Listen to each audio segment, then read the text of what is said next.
Dominique Malonga, c'est un des plus grands prospects de l'histoire du basket français et ressemble par de nombreux aspects à Victor Wembanyama. Sa taille, sa coordination, sa mobilité, sa capacité à tirer, à attaquer en dribble, mais aussi à dunker notamment dès les 14 ans. Elle a d'ailleurs réalisé le premier dunk récemment de l'histoire du basket français féminin. Elle qui est déjà vice-médaille olympique a toutes les qualités pour faire le bonheur de l'équipe de France pendant des années déjà avec ce qu'elle a.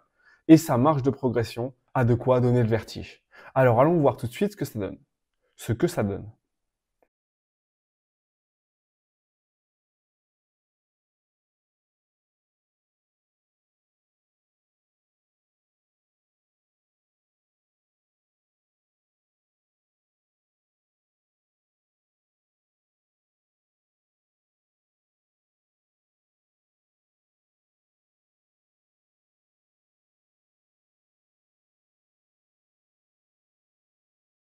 Et on va commencer avec son impact défensif, notamment par un concept qu'elle a inventé, les contre-interceptions. Même sur une situation ici, vous allez voir, il y a un contact, elle est par terre, elle va se relever en une demi-seconde pour aller contrer et récupérer la balle dans les mains. On voit beaucoup de joueurs qui contrent la balle et qui l'envoient dans les tribunes. Alors c'est spectaculaire, mais concrètement parlant, ça manque d'utilité pour l'équipe parce qu'on ne récupère pas la balle. Alors que là, elle va chercher le ballon très bas dans les mains des joueuses. Elle a vraiment cette capacité à aller les chercher pour ensuite se la taper et la récupérer pour, en plus de simplement avoir un contre, pouvoir récupérer le ballon, comme on a vu ici, presque dans les mains même des grandes joueuses pour ensuite partir en contre-attaque. Là, il y a un vrai volume, même si elle manque parfois de concentration et qu'elle laisse des paniers faciles, on le verra. Tout ce qui est autour du cercle, elle contre vraiment dans une hauteur basse, même quand elle joue contre des joueuses qui sont de sa taille. Ici, elle arrive à aller trouver la balle et à pas la pousser, mais juste à la freiner pour pouvoir par la suite la récupérer, ce qui est une immense qualité pour ensuite lancer des transitions pour son équipe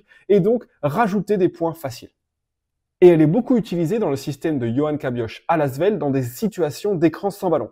C'est-à-dire que non seulement elle les pose les écrans, mais aussi elle les utilise pour pouvoir aller au cercle et trouver des paniers faciles. Et elle les lit plutôt très bien.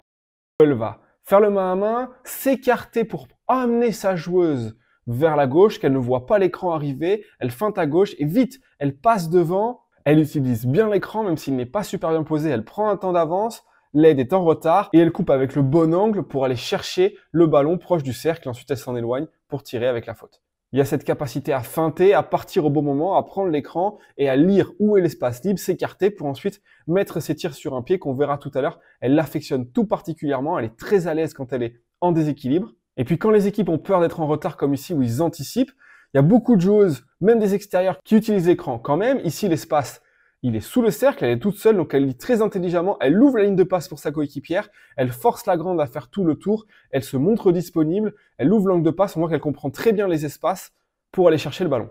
Ici, il y a un changement défensif, donc pareil, si elle va chercher la balle en haut, elle va là où est son défenseur, donc elle feinte pour ensuite aller dans l'espace libre qui est plutôt à l'opposé. Ici, elle voit le contact, elle se retourne, on l'a dit, son tir sur un pied, c'est vraiment son tir. Et puis forcément, elle joue des situations d'écran sans ballon où c'est elle qui pose les écrans et elle les lit plutôt très bien, notamment sur ce système assez simple où je pose l'écran sur mon meneur. Donc mon défenseur est obligé de venir se reculer, sinon il y a un panier facile pour celle qui coupe. Donc je reçois la balle dans une situation de tête de raquette où la grande est basse. Si elle reste basse, ça me donne un tir ouvert. Et là, cette capacité de mettre des tirs, elle tourne à 40% cette saison à 3 points. Donc ça force la défense à venir mettre la pression sur elle et on le verra par la suite, la possibilité d'attaquer le cercle. Et puis une autre raison pour laquelle elle fait penser beaucoup à Victor, c'est qu'elle a cette capacité à mettre des tirs, malgré sa taille. Que ce soit sur des pick and pop ici, où elle reçoit la balle en mouvement, le tir est plutôt propre, elle a une bonne mécanique, elle reçoit la balle, elle l'arme et elle envoie, que ce soit des tirs à 3 points arrêtés, des tirs en mouvement comme ici où elle rentre dans la balle, elle a une bonne palette de tirs, notamment en transition, elle n'a pas peur de recevoir et tirer. C'est une vraie menace, c'est peut-être le point sur lequel elle est la plus menaçante, elle est la plus à l'aise. Les tirs à 3 points. On a vu l'équilibre. Elle ramène son pied droit pour tirer. Mais sa distance, ce n'est pas que à 3 points. Elle est également capable de prendre ses petits tirs à mi-distance dans la zone, ce qui la rend très intéressante quand il y a de l'aide comme ça où elle s'arrête. Et elle est très adepte du tir à la Dirk Nowitzki sur un pied. Le post-up, c'est également une arme dans laquelle elle est très à l'aise, où elle arrive à faire des dégâts par sa taille, forcément, mais aussi par le fait qu'elle a un tir. Toujours à la Dirk Nowitzki, ce fade away sur un pied en décalage autour de son épaule droite. C'est vraiment son go-to move. C'est là où elle est la plus à l'aise. Même si c'est pas directement au contact, ensuite, elle n'arrive pas à passer. Elle s'éloigne pour aller prendre ce tir-là. Elle est également capable, si on lui ferme, d'aller vers l'intérieur, prendre ses tirs en décalage ici, quitte à aller chercher le contact. Si c'est sur l'autre bloc, retrouver son tir sur un pied.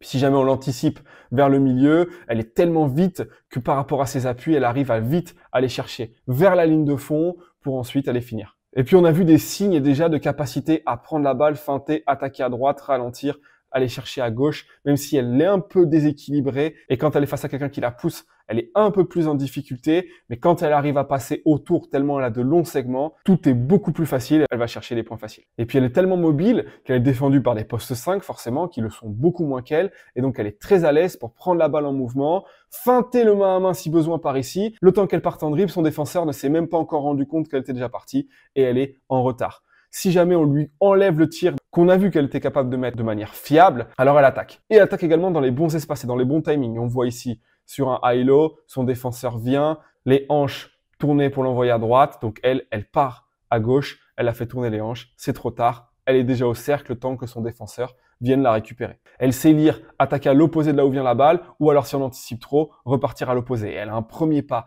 tellement rapide que ça devient vite un calvaire pour savoir comment la contrôler. On dirait qu'elle joue en vitesse 1,5 par rapport aux autres, et quand il y a beaucoup d'espace laissé, comme ici, c'est beaucoup trop facile pour elle. Et même si parfois elle rentre dans des murs, on le verra tout à l'heure, il y a des signes, elle a la capacité de faire cette mobilité-là, l'eurostep, de rester sous contrôle, et puis de lire les écrans aussi. Elle en joue également, elle attaque le reject, il y a cette capacité de faire feinte à droite, elle fait partir son défenseur, elle réattaque opposé, les grandes elles sont pas habituées à défendre sur des écrans, et puis ensuite on est obligé de changer, donc elle retrouve ce tir sur un pied à la Dirk Nowitzki qu'elle maîtrise tellement bien. Il faut qu'elle construise son attaque autour de ça, j'attaque à droite. Si jamais on me ferme, alors je retrouve ce petit tir. On voit qu'elle l'a beaucoup pratiqué et qu'elle y est très à l'aise dessus. Et puis dans le contrôle, il y a également la vision du jeu. Quand les aides arrivent et que c'est assez clair, elle arrive à passer la balle. C'est très difficile pour quelqu'un de sa taille d'arriver pleine vitesse, de voir l'aide arriver, de fixer et de passer la balle dans le bon timing au bon moment. Là, on va voir elle attaque, elle voit l'aide passer, elle la passe au-dessus du défenseur, elle avait ralenti avant.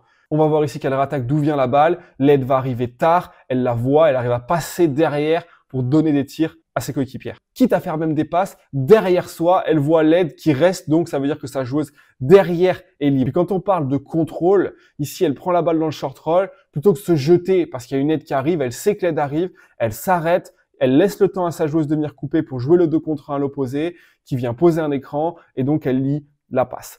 Et c'est comme ça qu'il faut qu'elle soit efficace dans les short rolls, il faut qu'elle s'arrête équilibrée. Parce que sinon, elle va rentrer dans les aides. Ça l'aide d'avoir ce petit tir sur un pied, puisque c'est ce qu'elle cherche à faire. Et donc, quand elle voit les aides arriver, alors elle peut passer la balle. Elle lit et elle voit que l'aide arrive d'un côté. Elle swing la balle, du coup, à l'opposé de là où l'aide arrive. C'est quand même un niveau avancé de lecture d'aide. Par contre, il y a quand même des grosses erreurs de passe. Pour une fille qui est capable de faire ce genre de lecture sous contrôle, peut-être due à des erreurs de déconcentration, elle passe la balle dans des situations où il n'y a personne qui est ouvert. On voit clairement ici que la joueuse est sur la ligne de passe. Là, elle l'envoie quand même, très haute, pas au bon endroit, et elle s'arrête complètement comme si elle se déconcentrait, et elle rate le repli défensif. Ici, même chose, la joueuse est complètement sur la ligne de passe, elle anticipe même, et elle lui donne la balle sans même regarder, naturellement, sans le repli. On va avoir une autre situation ici.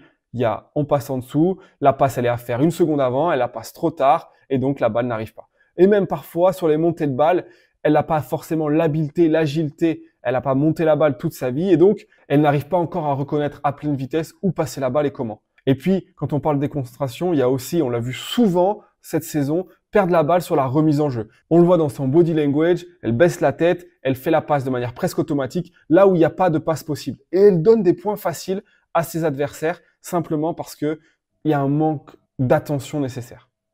Mais ce qui marque le plus, surtout quand on regarde ces matchs, pour une fille de sa taille, c'est qu'il y a énormément de travail sur les finitions. On l'a vu attaquer le cercle tout à l'heure, mais il y a au moins une fois par match, cette saison, elle rate quelque chose de tout cuit, tout fait. Et c'est dû à quoi?